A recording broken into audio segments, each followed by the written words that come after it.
Welcome back, disciples, to Discipleship Ministries. Thank you so much for tuning in to today's video. I am excited to be back. I'm excited to be sitting in front of a camera again. It has been quite a while. And I just really wanted to hop on here real quick and let you guys know what's been going on recently. Why have we not been uploading? And so much and so forth. Recently, I've been going through a lot in my personal life.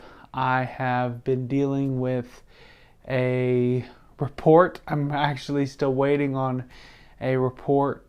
I had a surgery last Friday, and I'm waiting for the results from that. And you know, it's a rough time when you're in the, what's it called, the unknown. You know, a lot of times it's when you're in the unknown that you're really tested, and I have faced and I have felt that test that the enemy has tried to put on me and hold against me for quite a while now.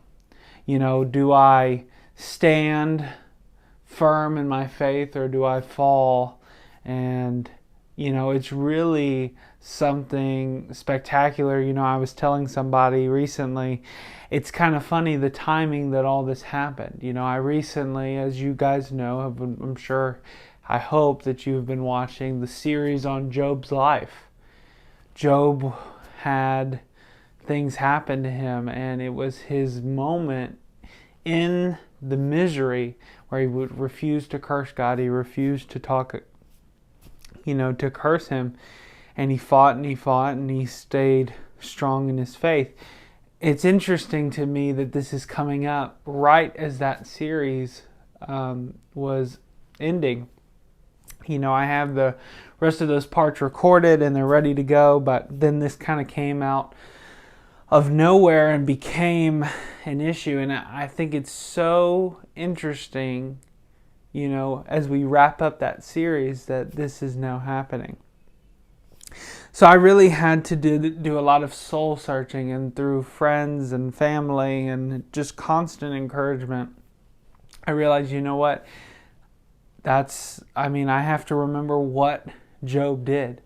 Job trusted no matter what, and I've got to stand firm on that. So I want to, and you'll see the title of this video, it's, you know, we're doing kind of a what's been going on, but I want to encourage you today with this one truth. Stand firm on the promises that God gave you.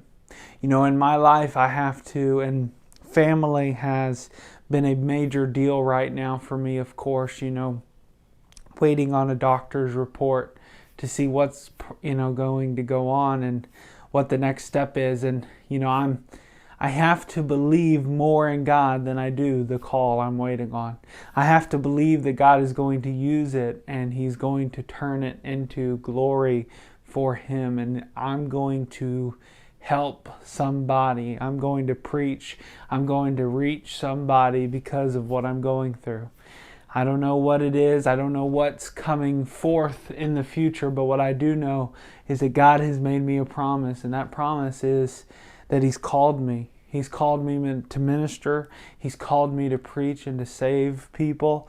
And if this is a part of that ministry, if this is the start to something, then I have to know that even though it may hurt, God is going to turn it around, just like He did for Job. It hurt Job. He was so hurt without his family. The death, the disease that he faced on his body. He was so hurt in this time. But in the end, God blessed him twice, doubled the amount that he was first had, because he trusted God and he stayed firm in faith. And I've said it many, many times, and I said it even in the series. I wish I had the faith like Job. I would love to face this and say, I would still trust God. And here I am.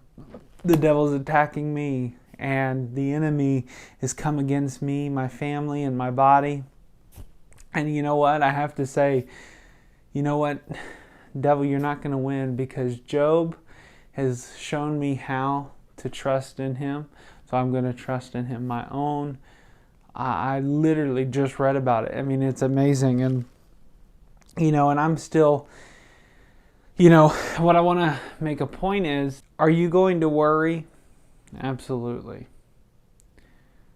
But see, what the Bible tells us is, do not worry, but in everything pray.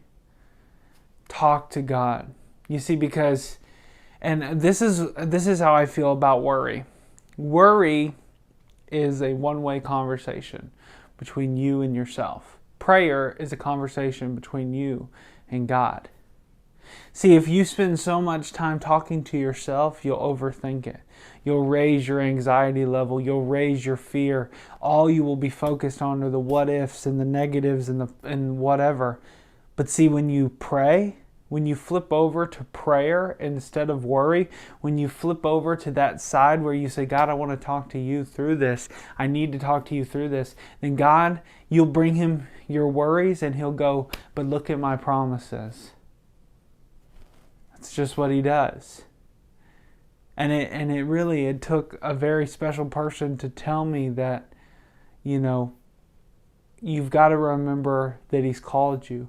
If we know that he's called you, then it can't end here, right? I mean, this can't, and whatever it is, it's got to lead to what he's called you to do. I think so much of the promises, I think about God's promise to Abraham. God promised that Abraham would be the father to many nations and generations, and Abraham did not have a child for years. And then he tried to do it himself. See, I think what happened was he worried. He's like, I don't see the promise of God coming true. This isn't working. So he's like, you know what? Let me take matters into my own hands. And instead of praying and continuing, he started to worry, and that worry became a sense of, let me take this matter into my own hands. And his wife offered him Hagar, and then Ishmael was born. God came later and said, dude, I promised you. You know that I promised you. So why didn't you wait? And I think when you love the Lord and you serve him, you become kind of, and this may just be me, because I'm very much an impatient person. So when God calls me to do something, I'm like, okay, I want this done right now. I want results.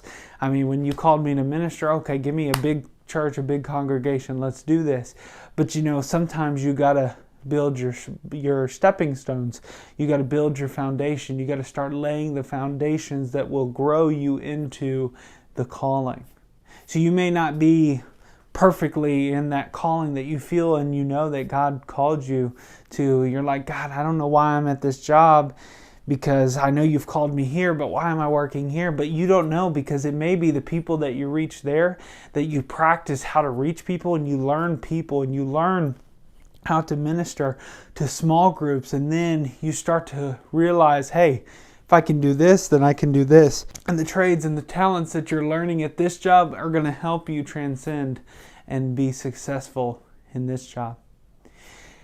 It is truly amazing to see how God puts all the puzzle pieces together. And I wish I could tell you that every day I wake up and I see the whole masterpiece. I don't. I'm not God. I don't see the end result. I see what I'm in right now. But I have to look at what I'm in right now, but I have to remember the promise of the future. So if I look at what I'm in right now, but I remember what he's called me to be, who he's called me to be, what he's called me to do, if I remember that, then what I'm in right now doesn't look so bad, because I know it gets better.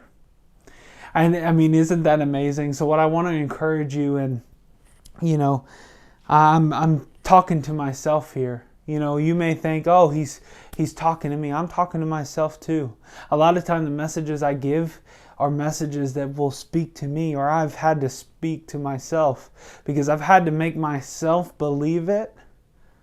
And I know that if I can make myself believe it, then somebody else out there needs to hear it too. But see, it says he walks me through the valley of the shadow of death and leads me to green pastures. Leads me means he takes me, which means that sometimes I'm going to have to be in the valley of death. But that doesn't mean that the green pastures aren't coming. The way that you will get through any situation is to have your perspective set on God's promises. Perspective of the promise. You've got to have that in your mind. Like I said, right now, I've got to remember, God, you've called me to do so much more. So whatever it is, whatever's going to happen, whatever's going on, I know that it's going to be for your glory. And it's not going to take me out. It's going to take me where I need to be through you. It's going to take me where I need to be for you. And it's going to help me reach people for the gospel and the ministry of Jesus Christ. So I just wanted to hop on here real quick today and just give you a word of encouragement and tell you what I've had to tell myself, because maybe some of you have a situation in your life like me, or maybe a different situation and you're hurting just like me and you're in this unknown period of what is going to happen. What is the next step that's about to happen in my life? I love you guys so much. We will be continuing normal scheduled uploads next week, starting on Tuesday. We're going to finish out the series of Job, and then we have a brand new series coming out after that. I'm super excited for it, and I think you guys are going to enjoy it. Love you guys. Have a wonderful day.